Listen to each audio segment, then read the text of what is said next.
Assalamualaikum warahmatullahi wabarakatuh. Salam sejahtera untuk kita semua.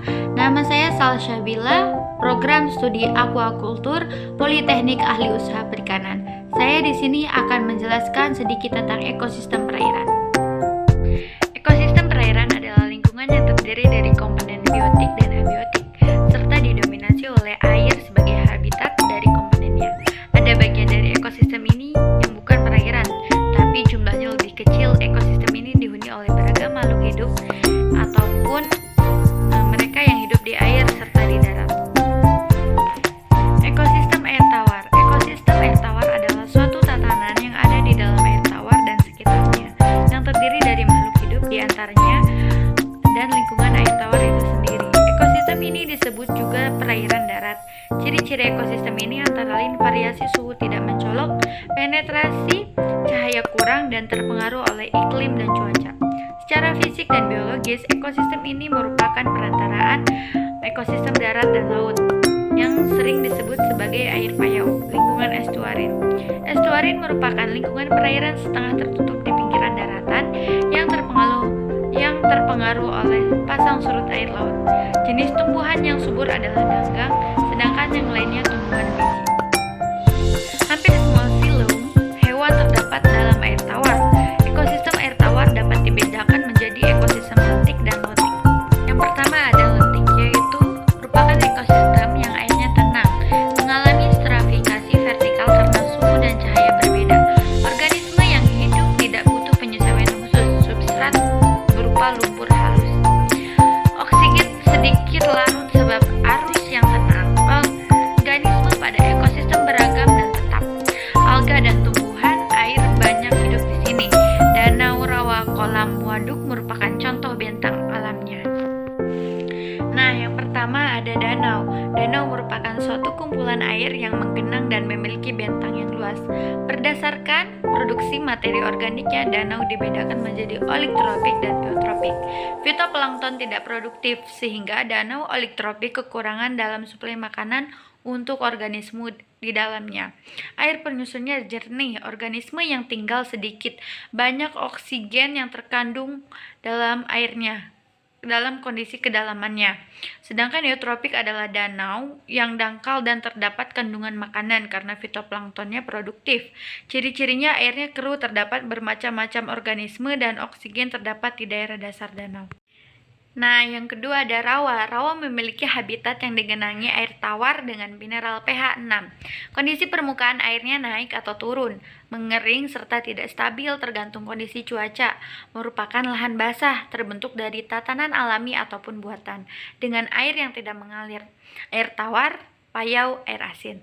Lahan rawa merupakan peralihan antara sistem daratan dan perairan, sungai, danau, ataupun laut. Sebelum dibuka untuk lahan pertanian, lahan rawa ditumbuhi tumbuhan air, rumput, vegetasi semak, ataupun kayu. Terdapat zona rawa air payau, zona rawa air tawar, zona rawa lebak. Nah, yang selanjutnya ada kolam. Kolam termasuk ekosistem lentik, dapat dibedakan menjadi alami ataupun buatan. Kolam adalah ekosistem air yang tergenang dan dangkal dan memiliki banyak vegetasi. Kolam dibedakan menjadi alami ataupun buatan. Kolam alami dapat ditinggali hewan-hewan filum invertebrata. Kolam buatan hanya ditinggali oleh hewan-hewan yang dikehendakinya saja. Nah, yang terakhir ada waduk. Waduk adalah perairan yang menggenang akibat pembendungan sungai secara sengaja untuk kepentingan tertentu. Tujuan dibuat waduk yaitu mencegah banjir, pembangkit listrik, menyuplai air bagi irigasi pertanian, serta untuk kegiatan perikanan dan pariwisata. Waduk menerima air dari sungai yang mengalirinya. Air sungai ini mengandung banyak bahan yang dapat menyuburkan perairan. Selanjutnya ada lotik. Lotik adalah ekosistem air tawar mengalir. Contoh ekosistem ini adalah sungai. Sungai mengalir dan dari titik yang tinggi menuju titik lebih rendah. Air sungai mengandung sedikit makanan dan sedimen. Aliran airnya membuat komposisi oksigen di dalamnya lebih tinggi. Jenis aliran pada ekosistem ini menentukan komponen biotik yang hidup di dalamnya. Aliran air bergantung pada topografi dan besarnya tempat air mengalir. Air ekosistem berubah mengikuti perubahan musim. Selanjutnya ada ekosistem air laut. Terumbu karang merupakan bagian dari ekosistem laut sebagai habitat berbagai jenis organisme. Ekosistem air laut merupakan ekosistem perairan terbesar di bumi, memiliki kandungan garam tinggi, berbeda dengan ekosistem air tawar yang memiliki kandungan garam rendah. Perairan laut menutupi 70% permukaan bumi dan menyumbang 97% pasokan air. Salinitas air laut 35 bagian per 1000 air. Ekosistem air laut terdiri atas beberapa bagian dilihat dari jarak pantai dan kedalamannya. Zona pasang surut merupakan zona yang paling dangkal dari lautan. Zona ini hidup binatang laut, udang, kepiting, bulu babi, hingga cacing laut. Zona netrik sampai dasar merupakan ada zona neritik dengan kedalaman 200 meter, dapat ditembus oleh cahaya matahari. Sampai dasar merupakan zona yang dihuni tumbuhan ganggang, rumput laut, dan ikan. Zona oseanik merupakan ekosistem air laut yang dalam. Yaitu ada pesisir laut. Ekosistem pesisir adalah peralihan antara ekosistem darat dengan ekosistem laut. Ekosistem ini terdiri dari estuaria, hutan mangrove, padang lamun, dan terumbu karang. Ekosistem ini sebagai sumber daya alam hayati seperti terumbu karang dan lumpur laut, non-hayati seperti minyak bumi dan gas alam. Selanjutnya ada permukaan laut, yaitu ekosistem laut terbagi menjadi daerah litoral, neritik, batial, dan abisal. Berdasarkan permukaan horizontal dibagi menjadi epigalaktik, daerah permukaan dengan kedalaman air 200 meter. Mesopelagik yaitu daerah dengan kedalaman 200 sampai 1000 meter yang dihuni oleh ikan hiu.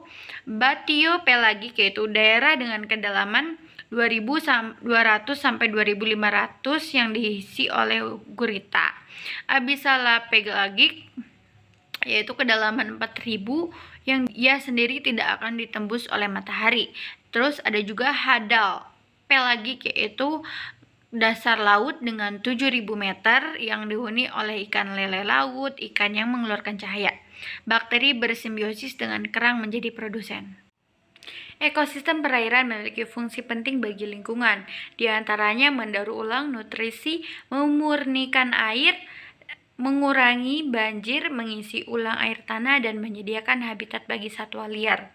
Ekosistem perairan juga dimanfaatkan untuk rekreasi dan sebagai industri pariwisata di wilayah perairan. Itu tadi video penjelasan sedikit dari saya tentang ekosistem perairan. Bila ada kesalahan mohon dimaafkan. Wassalamualaikum warahmatullahi wabarakatuh.